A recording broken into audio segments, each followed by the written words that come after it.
오늘 이렇게 제가 준비한 말씀은 이 성령의 충만함을 받으라고 하는 어제 말씀에 본의 아니게 좀 이렇게 이어지는 말씀이 될 것 같습니다.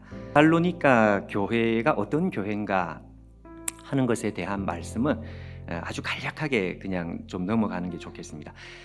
여러분, 데살로니가 교회 이렇게 하면 우리 마음속에 이제 먼저 좀 특별한 이미지를 우리가 좀 가지는 것이 필요하지 않겠나 이런 생각입니다. 여러분, 데살로니가 교회 이러면 우리 안에 좀 특별한 이미지가 마음속에 떠오르시나요? 데살로니가 교회 하면 우리 마음속에 떠오르는 이미지 이렇게 하면 좀 특별한 교회, 좋은 의미에서, 나쁜 의미에서가 아니라 좋은 의미에서 좀 특별한 교회다. 복음의 역사가 특별히 놀랍게 많이 나타났던 교회였기 때문에 그렇습니다. 요약해서 한번 말씀을 이렇게 한번 정리를 해보면 이런 거죠. 너무너무 악조건, 첫 번째. 또 두 번째가 더 중요한데 너무너무 짧은 시간.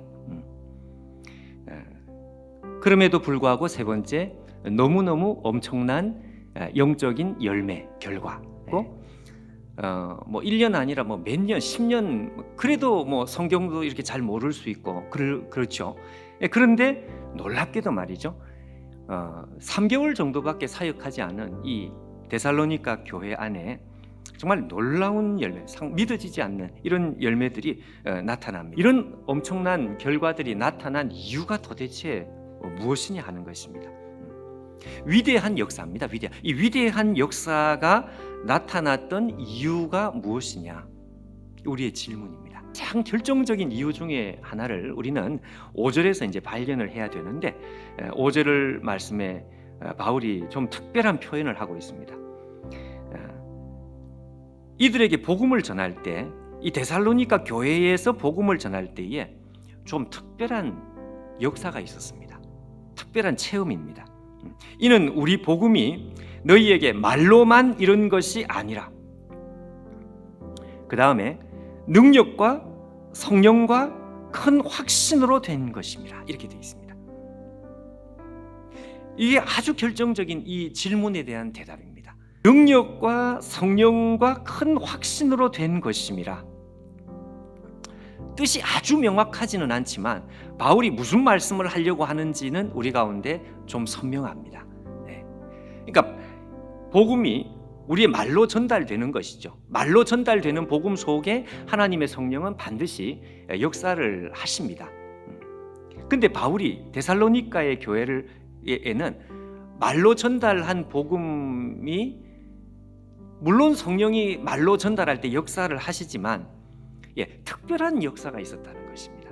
그거를 표현을 하는 그 표현법이 이게 정확하지 않아서 능력이라는 표현도 쓰고 성령이라는 표현도 쓰고 큰 확신이라는 표현도 쓰고, 확신이라는 말도 이게 강한 표현인데 큰 확신이라는 표현도 쓰고, 여러분, 성령 충만이라는 것이 성령님과 우리 안에서 깨가 쏟아지는 정도로 이렇게 정말 사이가 정말 뜨겁고 좋고 인도를 잘 받는, 이걸 두루뭉실하게 해서 성령 충만 이렇게 이제 말을 하는데, 그렇게 하고 우리가 끝을 내지 말고 여기서 한 걸음을 반드시 더 나가자 이 말씀이죠. 그래서 어저께 이제 하종구 목사님 말씀해 주신 거 이제 거기서 조금 더 이제 이어서 나가면 어떻게, 그러면 여러분, 성령 충만이라는 것을 여러분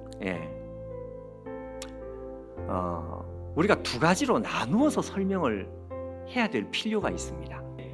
첫 번째는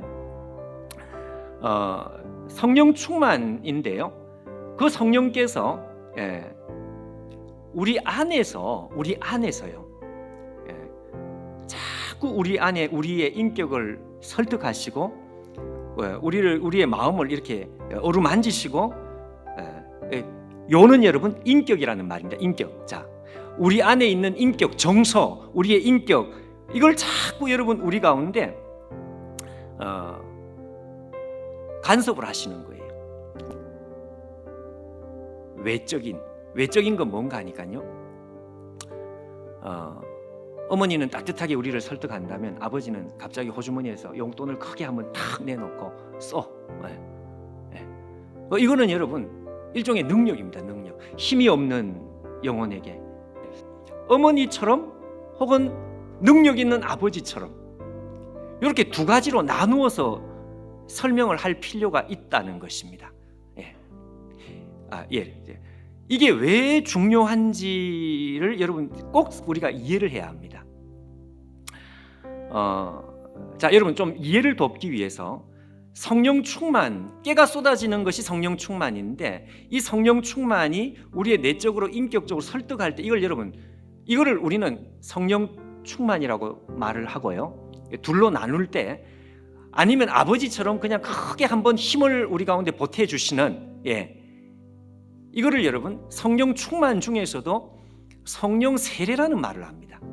이 신학교 미국의 그 당시에 시카고 신학교인데 이 R.A. 토레이 목사님하고 같이 사역을 했던 신학교 교수님들이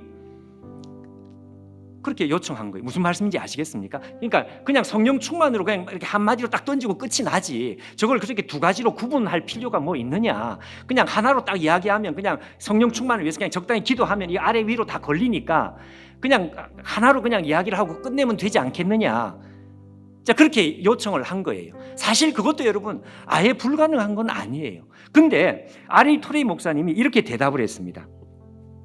만약에 내가 R.A. 토레이 목사님 하는 말이 내가 저 두 가지 중에 하나의 말만 용어 성령 충만이라는 용어만 내가 사용을 한다면 그러면 하나님의 백성들이 자칫하면 이 위대한 보물 이 엄청난 하나님의 보물을 이렇게 중요하게 생각 안 하고 넘어갈 수 있는 소지가 있지 않겠느냐. 나는 그게 너무너무 안타깝다. 자, 여러분 이게 오늘 요약 요 중에 요입니다. 오늘 이게 핵심 중에 핵심입니다. 오늘 여러분 우리 개인은 어떻게 해야 될까요? 우리 개인도 이렇게 신앙생활을 해야 된다 이것입니다. 이걸 좀 알자. 이걸 좀 우리가 사용하자. 힘들 때마다 우리 안에 약속되어 있는 하나님의 약속이다. 그걸 써먹자. 열심히 써먹자. 우리 가운데에도 그렇게 오래 믿음 생활을 했는데도 아니 세상에 어떻게 저렇게 믿음이 자라지 않을까? 여러분 이런 경우를 우리가 볼 때 너무 안타깝죠. 오늘 여러분 우리가 3개월밖에 안 된 이 교회가 위대한 변화의 역사가 나타난 이게 여러분 남의 이야기가 아니라는 것을 우리가 이 시간 이해하고